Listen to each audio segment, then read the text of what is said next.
Blast off. Well, hello everybody. Great to be here. Sorry, one sec, Derek. We're just live here for a sec. So Carl Anthony here, live on the Carl Anthony broadcast. So tonight I'm really excited because I have two fantastic people with me. One you're familiar with, which is Derek Delany. Derek runs a clinic in Letterkenny and Sligo Town for Irish Hypnosis.ie Limited, and he's also one of the lead trainers in the Institute of Clinical Therapy in Ireland and also in Northern Ireland. So very experienced hypnotherapist and expert, in my opinion. We've also got the Chief Commercial Officer for Irish Hypnosis Limited too, Tim Francis, gentleman with decades of experience behind him in the corporate world. Tim, I met him a long time ago, very passionate about helping people, not only in his clinic for Irish Hypnosis in Wicklow Town, but also the corporate environment. So Irish Hypnosis has now launched into working with corporations out there. So I'm going to put you on to Derek and Tim, and I really hope you enjoy the show. Thanks, Carl. Thanks, Carl. Tim, how's things? Hi, Derek. All good. How are you? Not so bad at all. I'm looking forward to tonight, Tim. Absolutely. You know, as Carl has rightly said, you have a lot of experience in the corporate world, so I'm looking forward to hearing it. And I have a fair few questions here. I don't mind telling you. You're going to be a busy man tonight, Tim, but sure, we will get through it. As Carl just pointed out there, you've been appointed Chief Commercial Officer with Irish Hypnosis Limited. Fair play. And that's right. I must say, delighted for you and delighted for the company. You're making great inroads already. You know, I have to put my hat up and put my hat out, should I say? Thanks, looking forward to the future. It's all very bright. But anyway, the reason we're here, as I say, I have a fair few questions from a fair few different people, and like I understand you are currently, you do currently and do work with clients in the corporate environment, and I have a question here, like what sort of work are you doing with them, Tim? Okay, well, the corporate environment. Yeah, so I do a kind of combination of executive coaching and hypnotherapy. So call it hypno coaching. So in my, as both you and Carl have said, I spent quite a lot of many years in the corporate world, and in that time, I actually used to do some executive coaching, helping people to overcome barriers in their careers, helping them to understand, set their goals and understand how to get them, that kind of thing. But I used to come across a lot of barriers that I couldn't get over with some people. They seem to be kind of programmed into them. And so that was one of the drivers for me to study hypnotherapy. And I found that the combination of executive coaching, so helping people set their goals and all those things, but then actually using clinical hypnotherapy to overcome some of the barriers that people have, is very effective. So, it works.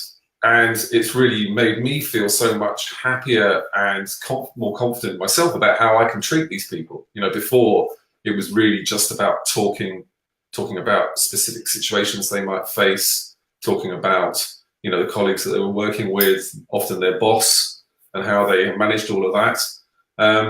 But now, I can help them overcome all the other things that people, encounter in the workplace, stress and anxiety and lots and lots of other things that people come up against.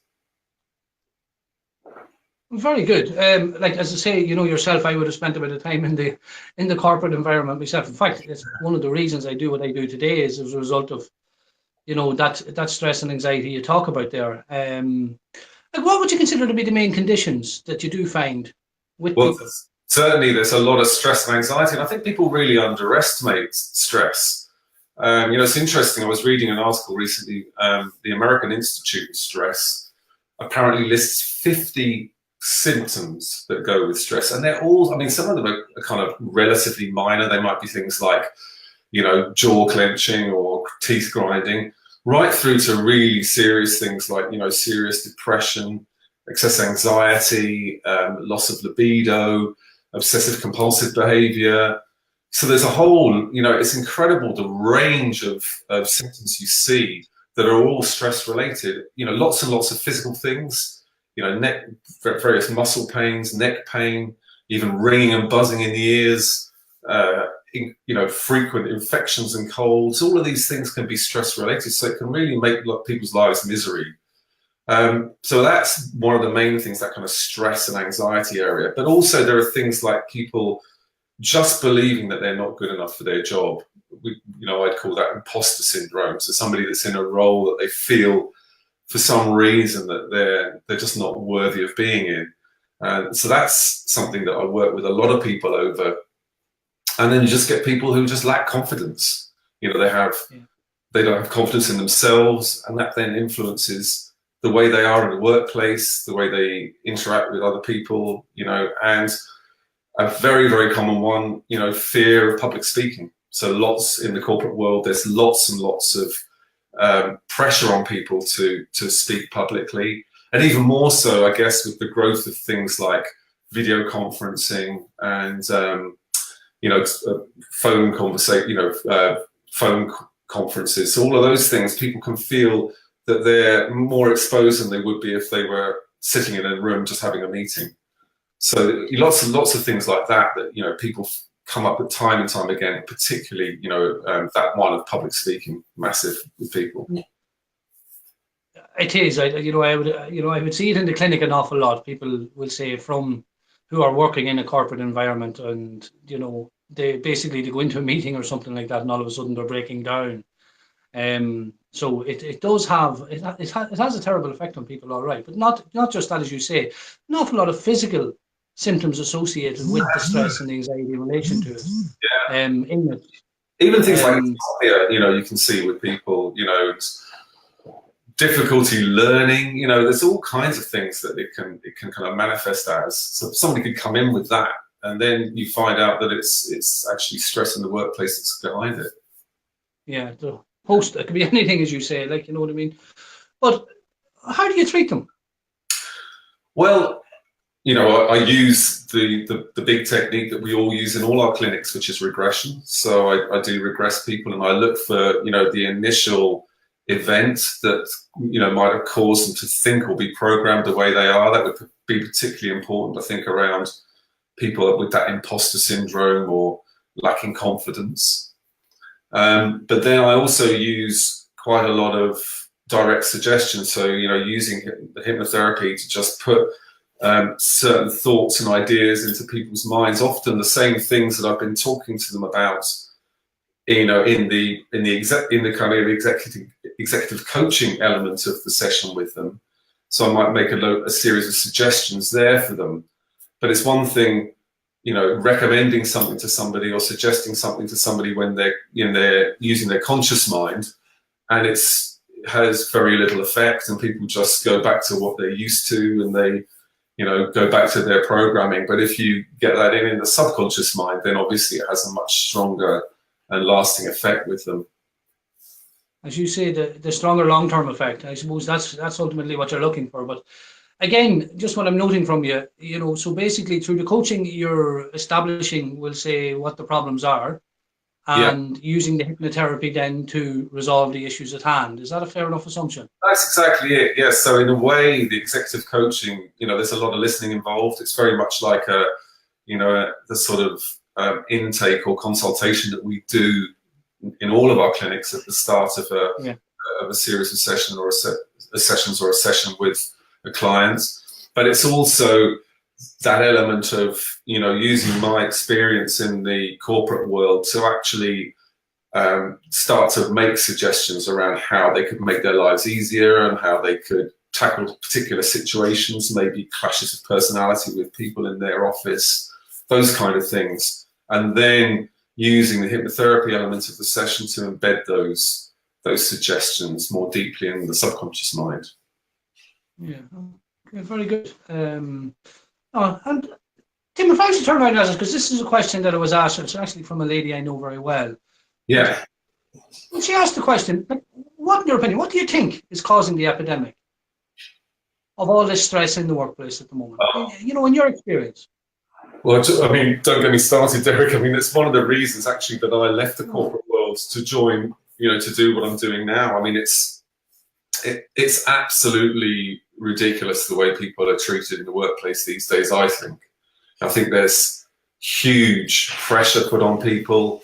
It's a 24/7 sort of 365 days a year world we live in, with people, connected to their iPhones and their laptops all the time. You see it all the time, if you commute into Dublin or commute into any of the other big cities in around Ireland, you'll see people on their laptops on the train, on their mobiles, often working, so they never switch off. And I remember myself when I was in that world, I used to come home, used to work a 12-hour day, and then I'd come home and I'd be straight back on my laptop answering another 100 emails or something. It's just ridiculous, the pressure that people are put under. And I think the whole way the corporate world is structured, it's structured around a relentless pursuit of growth and hitting targets, and there's very little room in all of that for people's well-being and to care for people. Now, I'm saying all of that, but there is a little bit of a move now for people to take that more seriously. But I guess the reason that businesses are doing that is because they're seeing that it's actually impacting their staff's ability, their people's ability to perform well. So it's coming from almost the wrong angle. It's coming from, well, we need to, I suppose we better look at and start addressing this issue of wellness in the workplace, because people are falling by the wayside, having to take days off sick because they're stressed or they can't face coming in. We've got people, getting infection after infection, various viruses or flus and things. So we need to address the wellness thing. So it's kind of coming from the wrong place, and it's just the corporations saying it's actually bad for business to have everybody stressed and sick. But it is actually a good thing that there's more of a focus on it. But I think, for many, many years, there's been virtually no thought to people. People have literally been thought of as commodities. And that, again, one of my bugbears would be that term that is so common these days, human resources. They're people. They're not, just some commodity that comes in and you use to, make profit. It just, it really upsets me that. I think, if people change the language around that, then they start to see people as people. Yeah, oh yeah, definitely. And funny, it is a good point you hit on, because as I used to be an accountant, and the job I was in was extremely stressful. But on the other side of it, being the accountant, when there's high levels of stress and we'll say anxiety and we'll say perceived injustice and unfairness going on within an organization, obviously, people's productivity is reduced. It's less. And when you reduce the productivity, now I'm talking from, we'll say, the financial end of it, as you've rightly pointed out, it does reduce contribution, and reducing contribution ultimately reduces profit. So, it seems like a no-brainer to me why companies, why organizations, don't look at this in a far greater level, because, if you increase contribution from an employee, Tim, obviously, as far as I'm concerned, you're increasing your profit. So you are making more profit. You are increasing. If you look at it from the business's point of view, focusing on staff wellness has a lot of benefits to the business. It's not just, obviously, you're increasing people's productivity. You're also reducing sick days. We just talked about all of the symptoms of stress, many of which result in sick days off. But it also, and this is a really important one for corporations to kind of to understand, is that it also means that people stay in their jobs for longer, that they don't, leave a job so readily because they're unhappy there. If you can improve the general level of happiness and well-being in a work environment, then people are going to hang around for longer. And it's very costly to replace people. You've got to, put out ads, you've got to recruit people. Sometimes they don't work out. So it's very costly for businesses to have to keep recruiting people. You've got to train them again if they've, got any level of expertise. So it's really, something to be avoided. So when I go into companies and start talking about why they should, employ someone like me and lots of other people that are working in the corporate wellness sector, the arguments I use are things like, productivity, reduced sick days, and the big one, reduced staff churn, so people aren't leaving their jobs so readily. Yeah, ultimately, as I say, obviously increasing the contribution from them. That's what I mean. As I say, it's a no-brainer.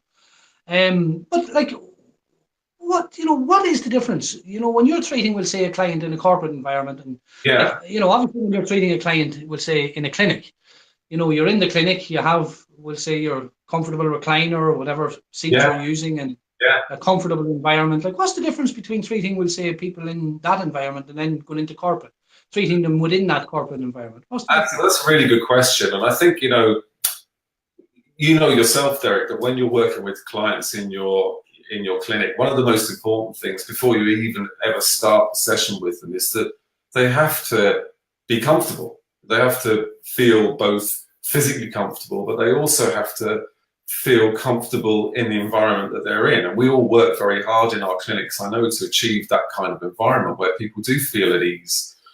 When someone's in the workplace, it can be tricky to get that, because people sometimes feel self-conscious about allowing themselves to be hypnotized.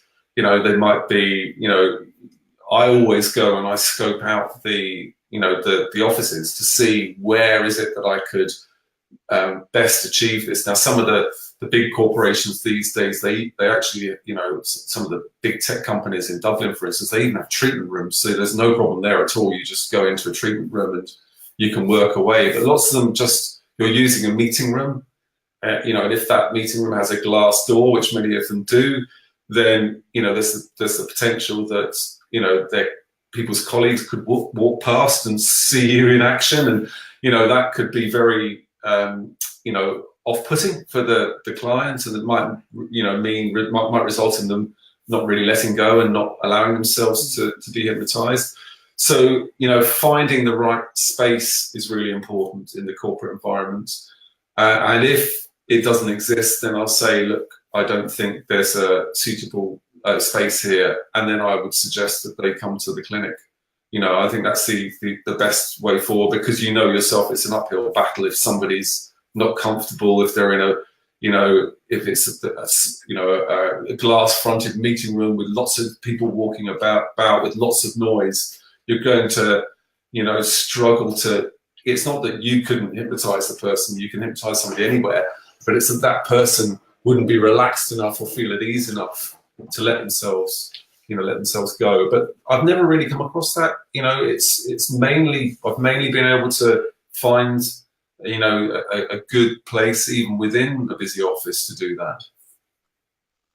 Yeah, very good, because you're hitting on something there. Like, would you find much resistance from people when you're working with them? Would you find much resistance? Like, obviously it's voluntary, but at the same time, would you find people within that environment would be more resistant to working with you than they would, we'll say, in the clinical environment? Well, I think there's an element of, it's kind of, I think most people that I'm working with are just really glad to have somebody focusing on them and paying them attention and helping them. So, and also they recognize that their business is invested in this, and that therefore they have an obligation to to go along with it and to make the best of it that they can. So there's certainly that element, but I do think that people, nonetheless, they're, as again, in the clients that come into our clinics, they can be skeptical about hypnotherapy itself, and they can they can wonder, is it real? Does it work? Those kind of questions. You get really basic questions. So the first, I normally, when I'm working with in the corporate world, I normally work with people over about 4 to 6 sessions, and normally those sessions are quite long, maybe 90 minutes. So the first session I do is pretty much all coaching without any hypnotherapy. It's almost like a consultation in itself. But I do, within that session, do little tests. So I might do, little suggestibility tests, and I often ask them a questionnaire where I use a hypnotic technique in that. So I ask them to imagine or pretend something, and that way you're starting to kind of get them into the zone, and it does. And you can also assess yourself how easy it's going to be to actually hypnotize them when the time comes. And again, most of the time, if you're softening people up like that and you're preparing them, you're talking through what you're going to be doing, they're actually come out of it feeling quite excited and quite special and looking forward to the next session when they're actually going to be hypnotized. They're telling their colleagues about it, and it becomes something of a talking point and novelty. So it can be really good. No, very good. So in a sense, it's similar to what you're doing in the clinic. You're assessing the client, making them comfortable, explaining what's going on. You're, as you say, getting information in relation to what's happening. And no more than in the clinic, I suppose, you're probably talking to you about stuff that they haven't talked to anybody else before about, opening themselves up. And that in itself, I'm sure, is a relief. 100%. So, the questions that you're asking them, you're coming at it from a very different angle. So if somebody's talking about how, like I was treating a woman recently in one of the very big tech companies, and she was pretty senior, but she felt that she just didn't, she shouldn't be there. That she'd come up through a different path to everybody else. She hadn't been to Trinity. She hadn't been to one of the big universities. She'd sort of grafted her way into the job through, a very, unusual route. And then she just felt that she didn't deserve to be there, that she shouldn't belong. So when you start talking to people about that and addressing that directly and really helping them to, see why that could be in themselves, why is it that I feel this way, and explain to them that it's nothing to do with, what's happened to them in the last, 5 or even 10 years. It's most likely something that happened to them, 40 years ago or whatever it is. So it's really, once you start to talk like that, people see that you're coming at it from a very different and unusual angle. So there's a question just coming here right now, actually, Derek. I just noticed somebody's, that's Mandy. Thanks, hi Mandy, and thanks for the question. It's, how does the employer measure the results? That's, again, a very good question. So I mentioned that I use a hypnotic technique in the first consultation. I actually go through a questionnaire, and it's got about 50 questions in it, but I do it very fast. And I use a hypnotic technique to kind of bypass the critical mind, the critical factor, and bypass the conscious mind when I do it. So I'm getting, I believe, answers to those questions that are very raw and very direct and very straight from the heart or from the subconscious. And I do that same questionnaire at the end when I've finished the session. And then I produce a report. Now, the reports I produce are very general, and they're with the client's consent, but they don't say in any detail about the things that we've worked on. So if I worked on anything personal or in the past or anything to do with their relationships at home, which often come up, then those they don't form part of the report, but the employer can see how this person has moved on in terms of things like their stress levels, their confidence, how they feel in themselves, how positive they feel, how happy they are. So all of those questions you can gauge using this technique, and they appear in a report. So the employer really does get something concrete that they can look at, and they can say, well, I can see that this person has, has changed over this period. But the big one really is the proof's in the pudding. So how is that person afterwards? How are they in the workplace? Are they more confident? Are they more productive? Are they happier? So, a lot of the time I get feedback which is just, well, I don't know what you did, but this person is different. They seem different in the office. That's great. It's great to hear that. Yeah, they react different. Yeah. Exactly. Very important though, most people will probably have it is personal stuff to do, majority. Oh, it is. But it stays personal, it's confidential, even in a corporate environment. Yeah. Anything that will say somebody working with us in that environment would not be, we'll say, divulged or exposed to the senior management in any shape or form. That's very important, and it's exactly the same as it would be in our clinics, that nothing is, nothing personal is shared. As I say, the only things that are shared, and this is with the agreement, is only, so if the client said to me, no, I don't want to share anything, I'd have to go to their boss or the person that's employed me and say, look, this person doesn't want to share anything with you. But most of the time, they're happy to share general things about their well-being, you know, so how happy they are, how stressed they feel, all of those kind of things. They're happy to share that. It's just, obviously, if you're dealing with very personal matters, which, you know, as we all know, you would be and you are, none of that is shared with the bosses, with the employers. And again, I make that very clear from the very outset when I'm first explaining how I work to them. Very good. I have a good one for you now, just so we get your thoughts on this one, because I had a friend of mine. We'll just call her Mary. Okay. And Mary would be in, she would be in a senior management role, and she rang me up in relation to one of her employees, or one of the staff underneath her. And the person in question was perceiving bullying. Okay. Yeah. Now, there was investigations done, obviously, and during the investigations, basically it was decided that bullying actually wasn't taking place. Okay. Right. So that caused feelings of further injustice and unfairness in the employee in question. So what happened was she was transferred to a different department. She was transferred to a different department, and within that department then too, she perceived bullying, and she made another complaint.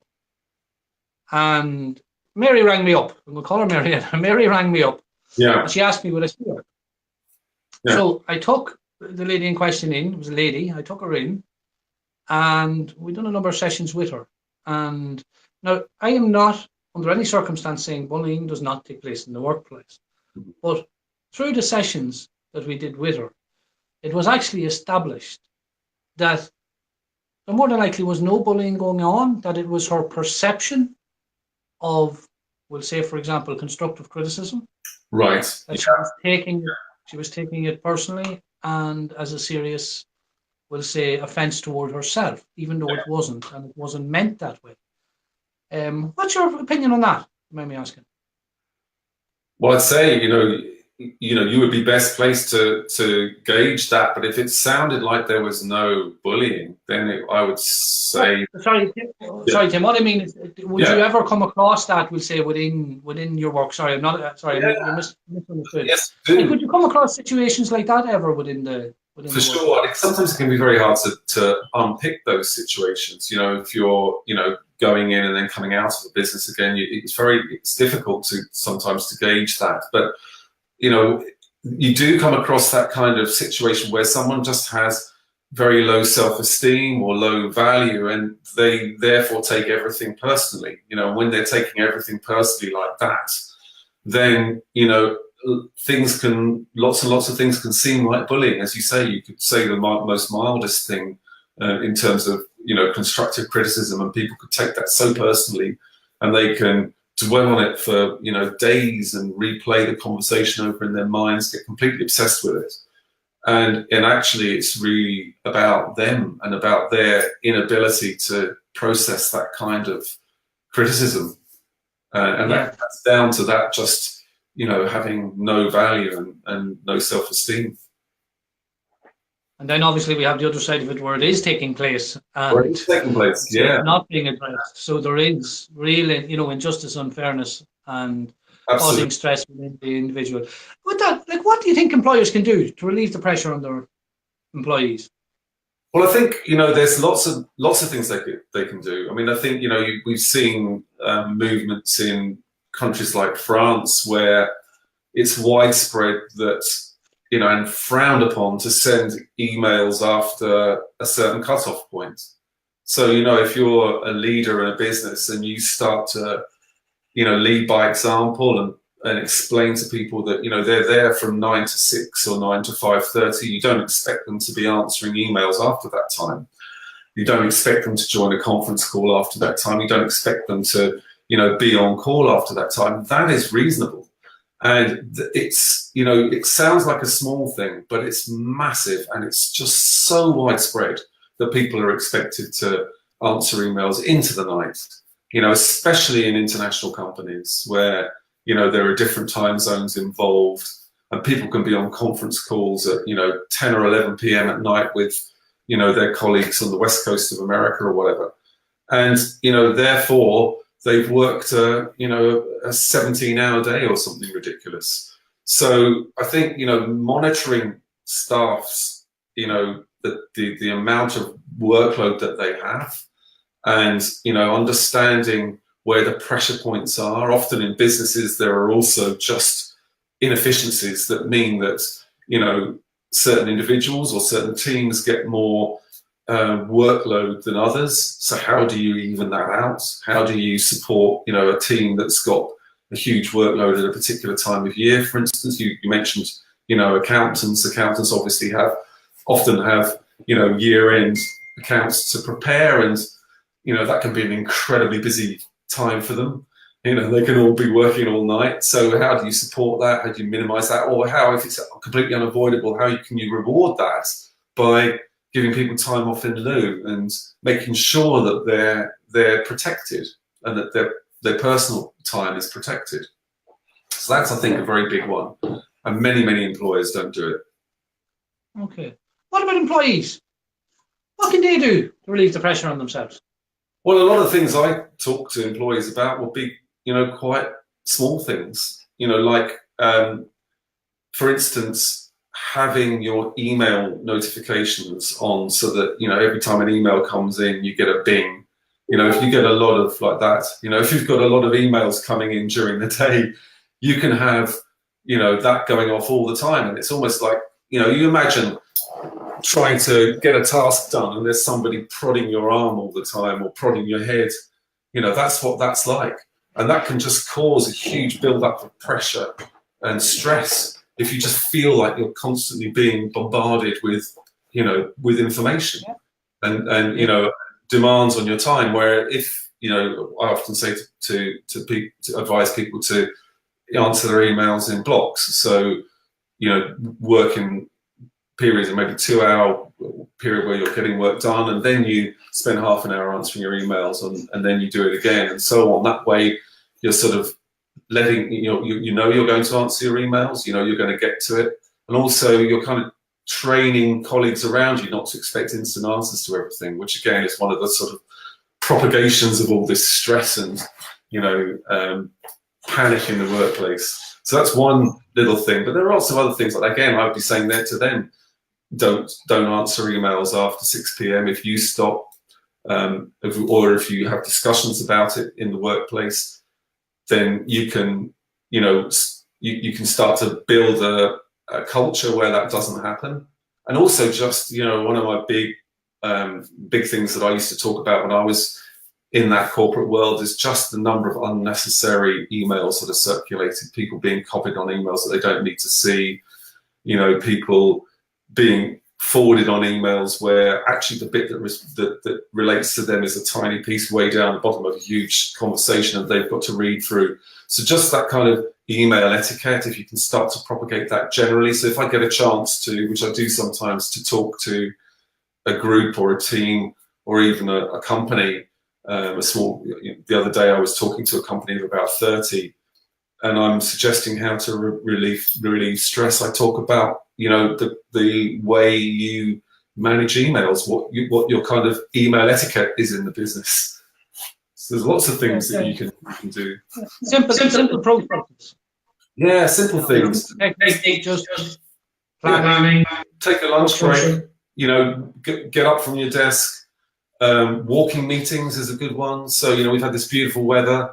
You don't need to be stuck. If you've got a meeting with one other person, why not, instead of sitting in and in a stuffy office, get out, walk around the park that might be nearby, walk around the square and have the conversation as you're walking around. You're getting fresh air, you're getting some exercise, you're just changing your dynamic, and you're instead of staring at a screen, you're staring into the distance.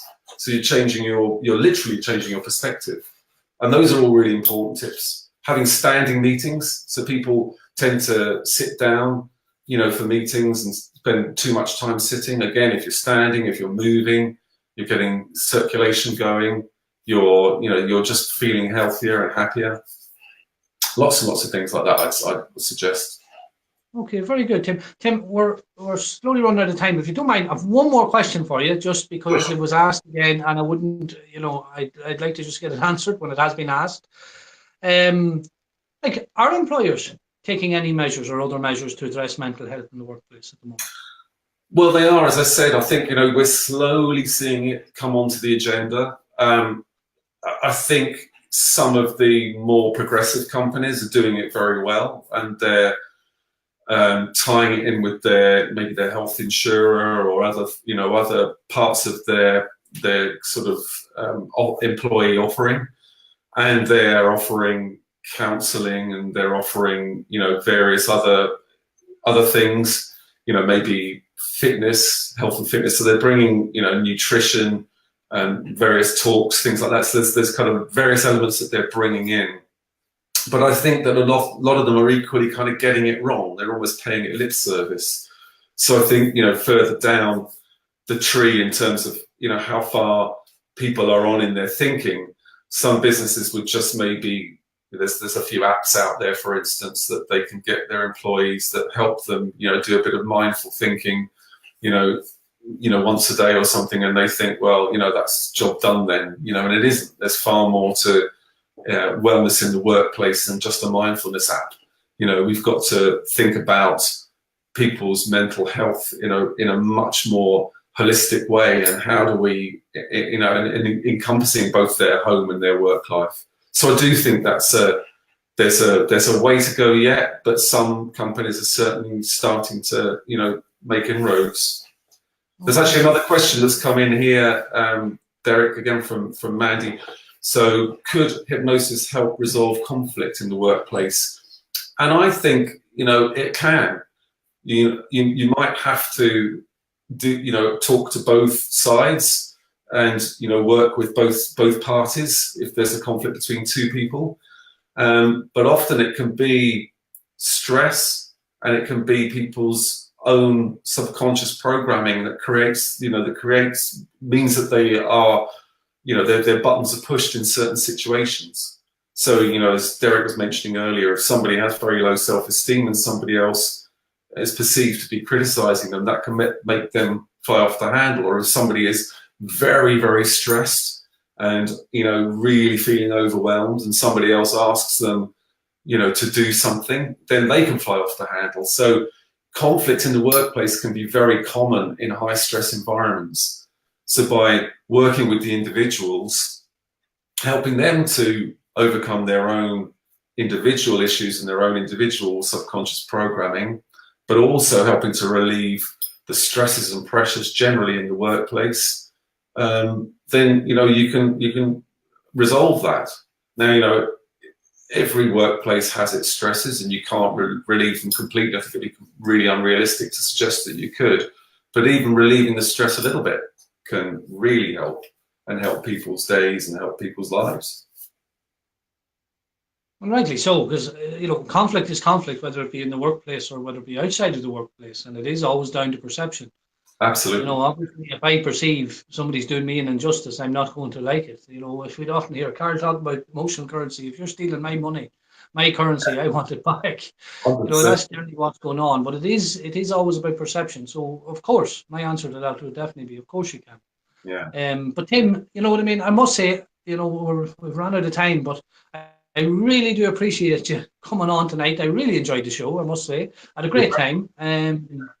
I say your knowledge and your experience is very obvious. So it was absolutely fantastic. I know we're just scratching the surface. We could probably sit here all night and talk about issues in the work. Yeah, but then we did that then, Derek, didn't we? Yeah. Listen, thanks a million. I'm going to say good night, and we'll talk to you soon. And everybody else out there, thanks for listening, tuning in. Thanks everybody for listening and tuning in. And thanks very much, Derek. Great questions. Cheers, Tim. Best of luck, mate. Talk soon. Bye-bye now.